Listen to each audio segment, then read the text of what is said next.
नमस्कार दोस्तों, स्वागत है आपका इन्फॉर्मेटिकोज में। तो दोस्तों, आज एक बड़ी खबर आई है कि आईएनएस मोरमुआगो जो कि एक इंडियन नेवी का शिप है, उसको कमीशन कर लिया गया है, मतलब कि सर्विस में ले लिया गया है। अभी से ये सर्विस में एक्टिव हो चुका है। दोस्तों, वीडियो शुरू करने से पहले एक रिक्वेस्ट है कि ये चैनल बहुत ही छोटा है, लेकिन आप ऐसा बिल्कुल भी मत सोचिएगा कि इस चैनल को सब्सक्राइब करके आपको बिल्कुल भी फ़ायदा नहीं होगा। नॉलेज आपको इस चैनल पे पूरी मिलेगी। तो काइंडली सब्सक्राइब का बटन ज़रूर दबा दीजिए। 2 सेकंड तो लगते हैं दोस्तों। ठीक है, सब्सक्राइब कर लिया। अब शुरू करते हैं आज का वीडियो। तो जैसा कि न्यूज़ में आपने देखा कि आईएनएस मोरमुआगो जो कि एक इंडियन नेवी का नया शिप है, इसकी एक एक कैपेबिलिटी को आज डिटेल में जानते हैं।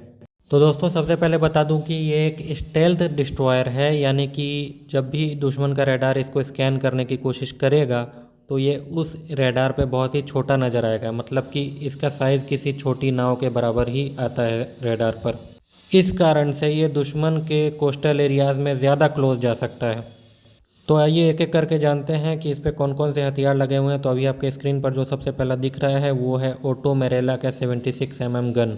दोस्तों, कहने के लिए तो ये गन है, लेकिन एक्चुअली में है ये तोप। इसका एप्लीकेशन ये है कि अगर कोस्टल एरियाज़ में दुश्मन का पोजीशंस है तो उस पर ये फायर कर सकती है। साथ ही साथ बताया जाता है कि ये एंटी एयरक्राफ्ट रोल में भी इस्तेमाल हो सकती है एडिक्वेट सेंसर्स के साथ। इसमें कई तरह के गोले लॉन्च किए जा सकते हैं, इंक्लूडिंग प्रॉक्सिमिटी फ्यूज़ वाले जो कि टारगेट के नज़दीक जाकर के फट जाते हैं, यानी कि ये एयरक्राफ्ट के अगेंस्ट भी उतना ही कैपेबल है। दुश्मन के तटीय क्षेत्रों पर हमला करने के लिए ये काफ़ी कारगर होने वाला है। उसके बाद दूसरे नंबर पे आता है इस पर लगा हुआ RBU 6000 anti submarine rocket launcher. तो ये क्या करता है कि जब भी जहाज़ के सोनार ने किसी दुश्मन की पनडुब्बी को नज़दीक में पकड़ा है, जो कि जहाज़ से बेहद करीब है, मतलब 1.5 से लेकर के 5 किलोमीटर्स के रेंज में, तो ये क्या करता है, कई सारे रॉकेट्स हवा में फायर करता है जो कि उस लोकेशन पे जाकर के पानी में गिरते हैं और ये डेप्थ चार्जेस में बदल जाते हैं, यानी कि बम जो कि पानी के अंदर जा कर के फटने शुरू हो जाते हैं। इससे दुश्मन की पनडुब्बी ध्वस्त हो जाती है। चलिए अब अगले हथियार की ओर बढ़ते हैं। ये है AK-630 close in weapon system, यानी कि CIWS, या इसको शॉर्ट फॉर्म में CWIS भी कहते हैं। अगर दुश्मन की मिसाइल बहुत ही करीब आ गई है तो उस मिसाइल को ये मार गिराने में सक्षम है। और ये ऐसा कैसे करता है? जी हाँ, ये एक्चुअली 5000 गोलियां 1 मिनट में छोड़ता है दुश्मन की मिसाइल की तरफ, और इसमें लगे होते हैं प्रॉक्सिमिटी फ्यूज़ भी, जो कि मिसाइल के करीब जा करके फटने शुरू हो जाते हैं, जिससे कि मिसाइल पानी में गिर जाती है। अच्छा, इसके बारे में एक और इन्फॉर्मेशन बता दूं कि DRDO इसके एक लैंड बेस्ड वेरिएंट पे भी काम कर रहा है, जो कि ज़मीन पर भी हमारे सैनिकों को प्रोटेक्शन देगा, यानी कि कोई गोला या मिसाइल हमारी पोजीशंस पे गिरने वाला है तो उसे ये पहले ही मार गिराएगा। ध्यान रहे कि एक सेल्फ डिफेंस वेपन है। आइए एक और सेल्फ डिफेंस सिस्टम की बात करते हैं जो इस जहाज़ पे लगा हुआ है। इसका नाम है मरीच डिकॉय सिस्टम। अब ये क्या करता है? एक्चुअली इसे पानी में रॉकेट के माध्यम से या फिर एक टोड फॉर्म में छोड़ दिया जाता है, जिसके बाद ये उसी जहाज़ जैसी आवाज़ें निकालता है जिस पर से इसको छोड़ा गया है। अब आप तो जानते ही हैं दोस्तों कि दुश्मन के जो टॉर्पीडो होते हैं वो आपके जहाज़ की आवाज़ सुनते हुए पैसिवली या फिर एक्टिवली सोनार के थ्रू आपकी तरफ अप्रोच करते हैं, लेकिन ये दोनों को मिमिक कर देता है। यानी कि ये पैसिव आवाज़ तो निकालता ही है, साथ ही जो एक्टिवली सोनार इसको डिटेक्ट कर रहा है टॉर्पीडो पे लगा हुआ, उसको भी ये जैम कर देता है। इस कारण से दुश्मन के टॉर्पीडो के भटक जाने की पूरी संभावना होती है और हमारा जहाज़ दुश्मन के टॉर्पीडो से बच जाता है। इसके बाद जो वेपन आ रहा है दोस्तों, इसके तो इंट्रोडक्शन की ज़रूरत ही नहीं है। इसका नाम है ब्रह्मोस मिसाइल, और इसमें generally BrahMos anti ship variant use होगा, लेकिन इसमें शिप टू लैंड वर्जन भी यूज़ किया जा सकता है।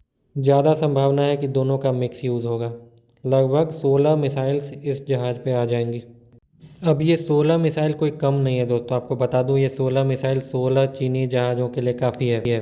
इसका कारण है कि ये लगभग मैक 2.8 पर या लगभग मैक 3 पर उड़ती है, और इस रफ्तार पे इस तरह की मिसाइलों को मार गिराना लगभग असंभव होता है। यानी कि एक मिसाइल एक चीनी जहाज़ के लिए काफ़ी होगी, यदि अगर सही से लोकेशन चीनी जहाज़ का अनवील हो गया तो। अच्छा, अब अगले सिस्टम पे आ जाते हैं। ये अगेन एक सेल्फ डिफेंस सिस्टम है, इसका नाम है कवच डिकॉय सिस्टम। अब ये क्या करता है कि देखिए, मरीच डिकॉय सिस्टम तो टॉर्पीडो से बचाता है, और ये कवच डिकॉय सिस्टम क्या है, ये आने वाली मिसाइलों से बचाता है। जब भी जहाज़ का रडार किसी आने वाली मिसाइल को हवा में पकड़ता है तब इस कवच डिकॉय को हवा में लॉन्च किया जाता है और ये हवा में ही फट करके ग्लास फाइबर और स्टील के चदरे हवा में उड़ा देता है, जिस कारण से आने वाली मिसाइल के रेडार होने लगते हैं कंफ्यूज और मिसाइल के रास्ता भटक जाने की पूरी संभावना होती है। दोस्तों ये देखने में तो RBU-6000 एंटी सबमरीन रॉकेट जैसा लगता है, लेकिन वो है नहीं।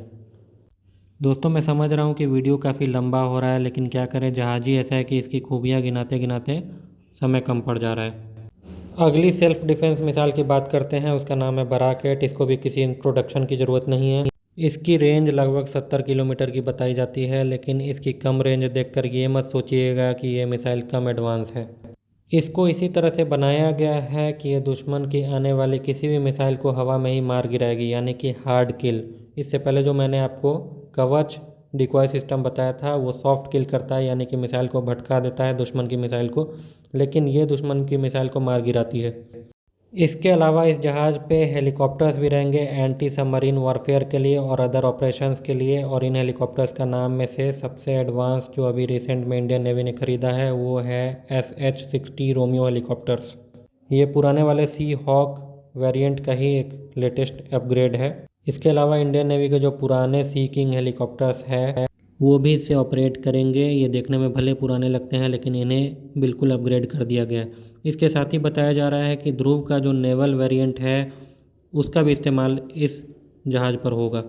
इसके अलावा इस जहाज़ पे जो सबसे इम्पोर्टेंट सेंसर है वो है MF स्टार रेडार। ये इज़राइल का रेडार है जिसको कि इज़राइल एरोस्पेस इंडस्ट्रीज़ बनाती है। इसका नाम है ELM-2248 MF स्टार रेडार। ये एक AESA रेडार है। अब एक AESA रेडार की क्या खासियत होती है वो हम अगले वीडियो में डिस्कस कर लेंगे, लेकिन अभी के लिए जान लीजिए कि ये बहुत ही एडवांस रेडार है और ये इस जहाज़ को स्टेल्थ बनाए रखने में बहुत ही कारगर है। इसके अलावा एक सेकेंडरी सर्विलेंस रेडार भी इस पर मौजूद है जिसको भारत इलेक्ट्रॉनिक्स लिमिटेड बनाती है। इसका नाम है raw L02 air search radar. इसका काम दुश्मन के हवाई जहाज़ों को पकड़ना नहीं होता है, इसका काम होता है फ्रेंडली जहाज़ों को आइडेंटिफाई करना।